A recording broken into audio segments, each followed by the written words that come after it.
and welcome to Two Gray Goatees and a Whistle.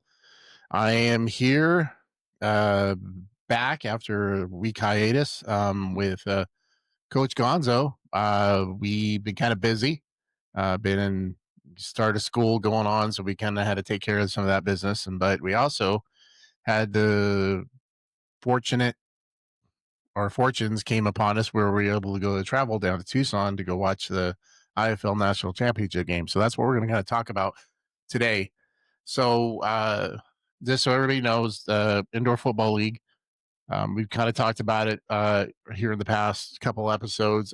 We've had Andrew Carter on, who's the center for the Blizzard, and kind of talked about, we've kind of gone over what the IFL is. It's a recreation of the old Arena League, and some of the old teams, at least the team name and their franchises are around. So Iowa Barnstormers, the Rattlers of Arizona, those were some of the original ones that were there. So and then obviously this game featured Green Bay Blizzard and the Vegas Knights, and that was the first time in the league history that these two have made it to the national championship game. So we're going to kind of go over it, kind of give our thoughts about the experience and everything that we saw there. We had pretty good seats. We were in the end zone, and I thought we had great seats, and it was the atmosphere was cool. Obviously, could have had some more people there, but I think the people that did turn out, they were there and had a good time. Both sides, I didn't see really anything from the fans, or at least anything on both sides that were being too crazy. They all seem to be kind of enjoying it.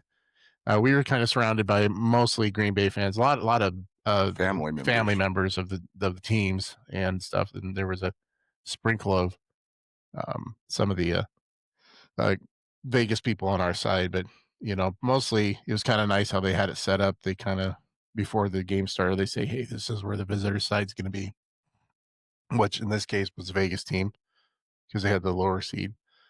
But yeah, it was good. Um, it was a shootout for sure. I know it was, I think the betting line was like, it was like over under was 99 points, and they went over that. So the final was 64-61. Vegas won. Crazy ending.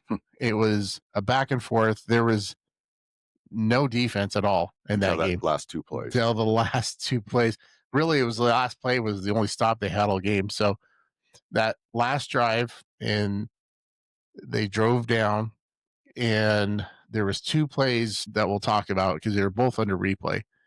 And one was a pass, and the receiver, TJ Davis, made it all the way, and he got within like 2 inches. He was that short. It was like, and I saw the replay. I watched the replay. I watched the game a little bit afterwards, and there was no controversy as far as not scoring. But so they had a review, stopped it, and it took a good 5 or 6 minutes. So everybody's like, and at least for the first one, we're kind of all sitting there waiting to see if that was going to be a score. And there was 5 seconds on the, or originally it said 2 seconds on the clock, and then they changed it to 5 after they did a review, and he kid come up short. So they were, during the whole huddle, they were setting everything up. Everybody knew they were going to try to do the tush push. It's something they've done many times during the year, and it's worked for them. And 99 out of 100 times that they would run that, they get in.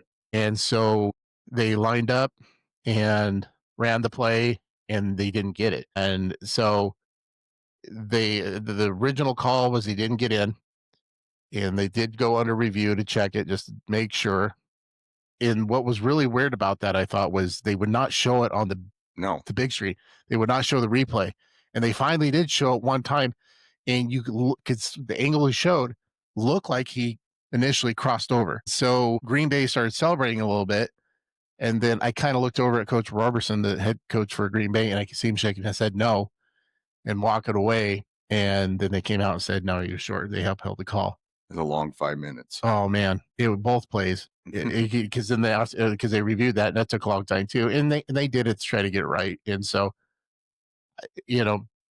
there's nothing there that they got the penetration I mean, I don't know. Did you get to see the replay at all? I haven't yet. So they got really good penetration on the left side, like somebody dived in.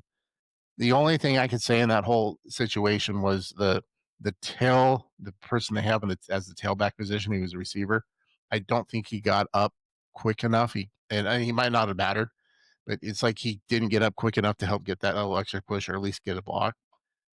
The one thing that I guess did happen, and I'll have to look at the replay again. They did say that one of the defensive players lined up in the neutral zone, but they didn't call it, and they weren't looking for that.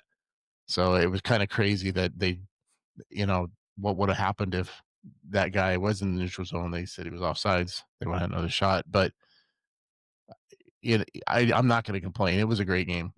Yeah, it was awesome. I don't know, if you read online right now on Facebook or the comments, a lot of people bashing the game because nobody was there and all that. But regardless, it was fun. The game was just back and forth, and it was fun being there. It was fun seeing Andrew. Yeah.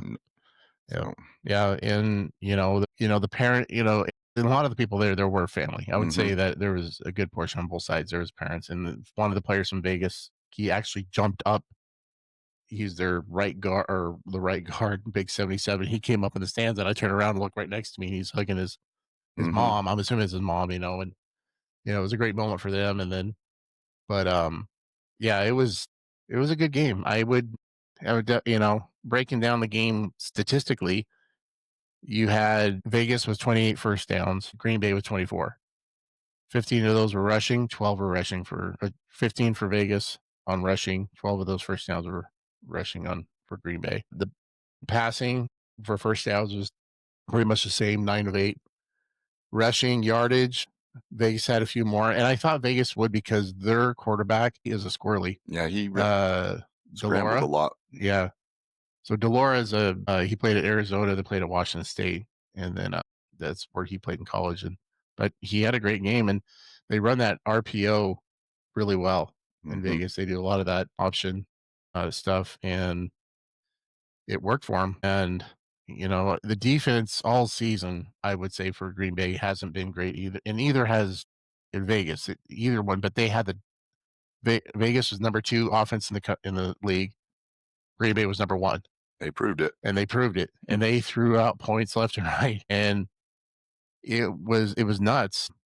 Passing Green Bay, they had 177 versus 131. They threw 2 passing touchdowns. Total offense, edge goes to Green Bay. They had 324 versus Vegas's 304. And that may not sound like a lot, but remember, it's a 50-yard field, and so you got to keep that in mind. So they're going up and down the field. Plays, Vegas ran 3 more, and I think Vegas did kind of grounded it out a little bit more. They had penalties though were huge. That was the big difference. 3 for Vegas, 9 for Green Bay, and I think there might have been one call that you could have said, yeah, it was kind of, it was like they called a pass interference on Green Bay, and it really wasn't. But I think the rest of them were kind of justified. I did think they might have missed a couple. There was a couple tawny things that were going on. I think they could have called on Vegas, but overall, the reffing, the officiating of the game, I didn't think it was a big deal. What else? Let's see. Well, they don't have anything for time of possession. I was going to kind of look at that. I think maybe they should look back at, I know that Tucson bought it for the next couple years, but maybe having the home team or the top team host it, because what did you say, 2,000 people? I think the final number they said was like 37, but that's the announcement they made. I think whether that many people were in that seat and I don't know how they count that.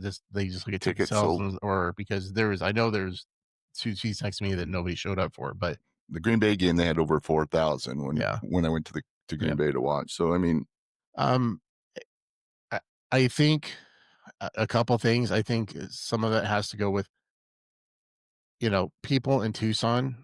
It's a great city, but I brought my relatives, and it was the first time they've been in an IFL game, and these are my relatives that lives in. Some of them first time for football, but and they had a great time. So I'm hoping I at least got some Sugar Skull fans for future Sugar Skull fans there with some of my cousins and their spouses. My brother became a fan too. Yeah. He wants to go next year. Yep. So they, it's a lot of fun, and I think it's something, but I don't know how if they could have marketed it maybe better to the Tucson area because like I said, I called my uncle and said, "Hey, we're coming down. Can we stay at your house? The game's down there." And he's like, "There is."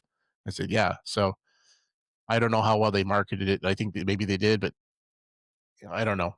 But they did get CBS the Sports. sports that's going to be doing the games. We'll see how that goes. So hopefully it grows. A home team or the high seed doing it, I like that idea, but I think also you got to look at the logistics. Maybe like how do you get that all set up? Because you're only going to have 2 weeks to get ready for it. And I think places like Green Bay, places that have professional teams, like Green Bay shares with the Packers right there. So Packers NFL is always going to trump IFL. So I don't know how you would work that out. But the field is different. I mean, it's over in the Rich Center. But I mean, I think that part would be, I think getting everything set up that quick for something like that, I think maybe, I don't know how you could work that out because you're basically going to have 4 teams trying to figure out, well, actually, you really only have 2, whoever the higher seeds are going to be, having to figure out, okay, if we win, we're going to have 2 weeks to get everything ready.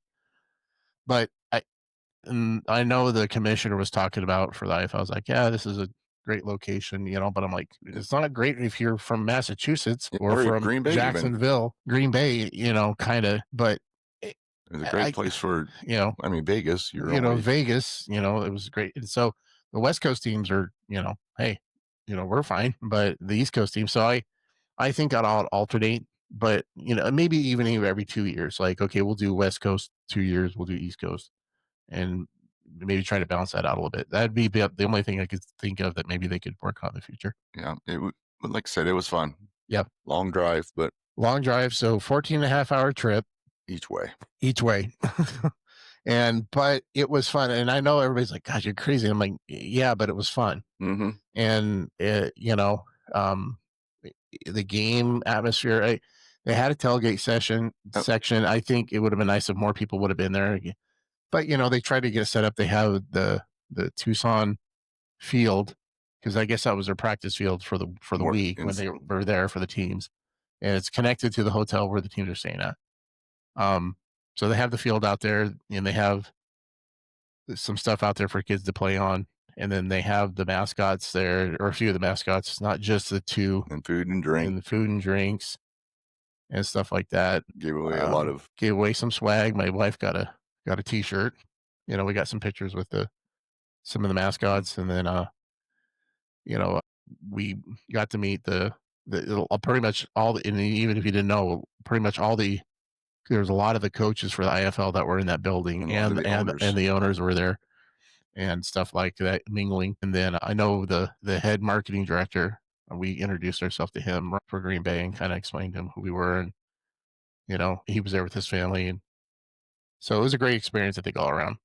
So, and unfortunately, like I said, the game didn't turn out the way it did, but there's always next year. So, got anything else for it that we want to talk about? I really like Tucson. First time I've ever been there. Yeah, that was kind of nice. It's hot. It's I think it would be like if you're a snowbird retirement, if you wanted to go move down there. Found a cool little sports bar. Yeah, we found a cool little sports bar there. Beer and cheeseburgers or something like that. Yeah, it was very plain name. Yeah, pretty. Yeah, but yeah, it was cool. You got to watch a little bit of the Packers Seahawks preseason game. Yeah, but yeah, good food.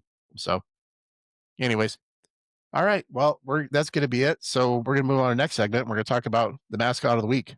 You ready for this? Okay. All right. So we're taking you to Richland, Washington, Tri-Cities area.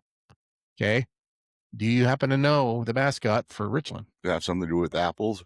No. Oh, actually, or onions?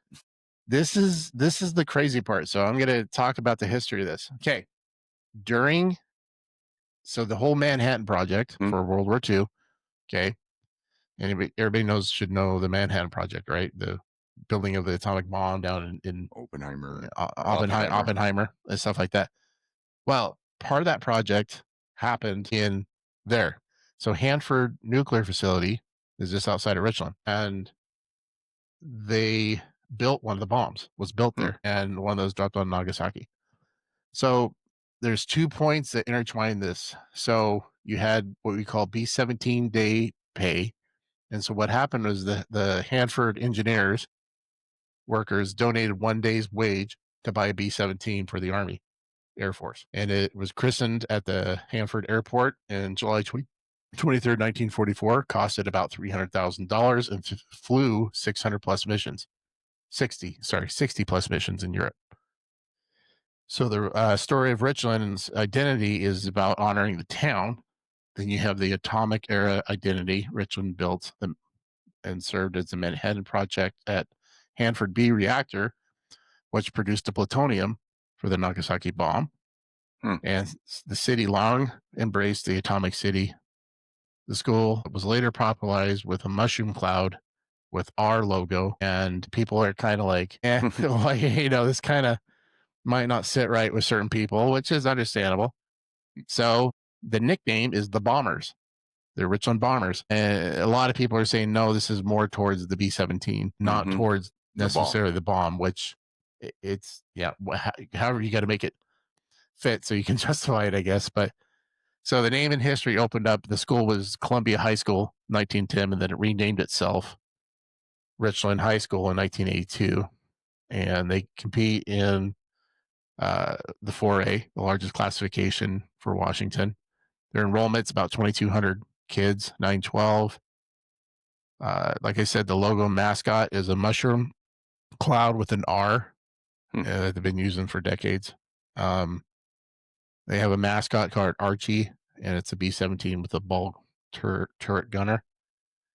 The population of Richland area, in case you want to know about Richland, 64,000 just in that town. You got to understand Tri-Cities is Richland, Kennewick, Pasco, and they all converge right around the Columbia River. And the Snake River actually dumps right by there. Mhm. And it's a big passage for ships to come up to go up to Lewiston, Idaho. So a lot of shipping lanes go through there and stuff like that. So Richland Bombers. Cool. So that is our mascot of the week. So again, I want to thank Coach Gonzo for being a part of this. And I want to thank everybody for listening, and everybody take care of yourselves. Bye.